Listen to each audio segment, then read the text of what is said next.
नमस्कार मित्रों, आप सभी का फिर से एक बार हार्दिक स्वागत है मेरे इस चैनल गॉड ज्ञान उपदेश में। नवरात्रि में माँ दुर्गा की नव स्वरूपों की पूजा की जाती है। इसके साथ ही माँ दुर्गा के भव्य मूर्तियाँ भी बनाई जाती है। लेकिन क्या आपको पता है, माँ दुर्गा की मूर्तियाँ बनाने में वेश्यान के घर की आंगन की मिट्टी मिलाया जाता है। ऐसा क्यों, आइए विस्तार से जानते हैं। दशहरा को लेकर पूरे देश भर में पंडाल को लेकर तैयारियां चल रही है। खासकर दुर्गा पूजा का पंडाल शहरों में देखने को मिल रहे हैं। जगह जगह मां दुर्गा की मूर्तियां बनाई जा रही है। दुर्गा पूजा पंडाल में मां दुर्गा की भव्य प्रतिमाएं स्थापित की जाती है। लेकिन क्या आपको पता है, मां दुर्गा की प्रतिमा तैयार करने के लिए क्या क्या सामग्रियां मिलाई जाती है और यह सामग्रियां आती कहां से हैं?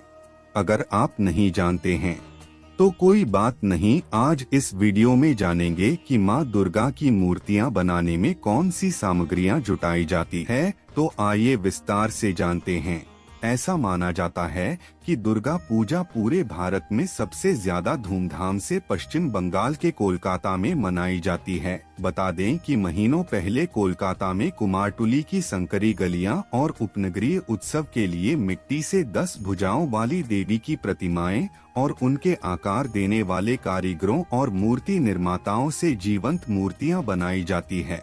मान्यता है कि मां दुर्गा की मूर्तियां तैयार करने वाले कारीगर चिन्मयी या मिट्टी की मूर्तियां बनाते हैं। इसके बाद इन मूर्तियों को नवरात्रि के दौरान पंडितों द्वारा अनुष्ठान कर पंडालों में स्थापना किया जाता है। धार्मिक मान्यताओं के अनुसार कोलकाता के हुगली नदी की मिट्टी से मूर्तियों का निर्माण किया जाता है। लेकिन बता दें कि हुगली नदी की मिट्टी के अलावा मां दुर्गा की मूर्तियां बनाने में और जगह से मिट्टी का उपयोग किया जाता है। मां दुर्गा की मूर्तियां तैयार करने में 4 चीजों का सबसे अधिक महत्व होता है।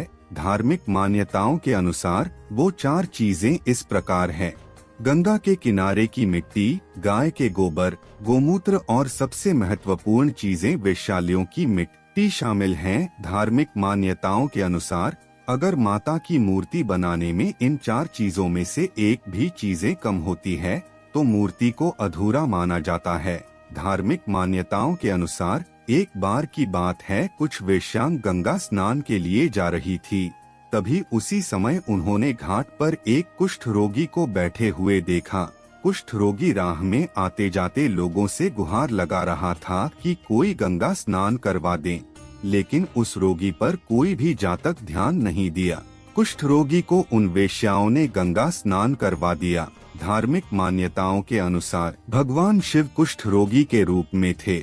जब वेश्याओं के मदद करने के बाद भगवान शिव अपने वास्तविक स्वरूप में आकर उन वेश्याओं से वरदान मांगने को कहा। भगवान शिव को देखकर वेश्याएं अति प्रसन्न हो गई और भगवान से कहा कि हमारे आंगन की मिट्टी के बिना दुर्गा माँ की मूर्तियों का निर्माण न हो सके।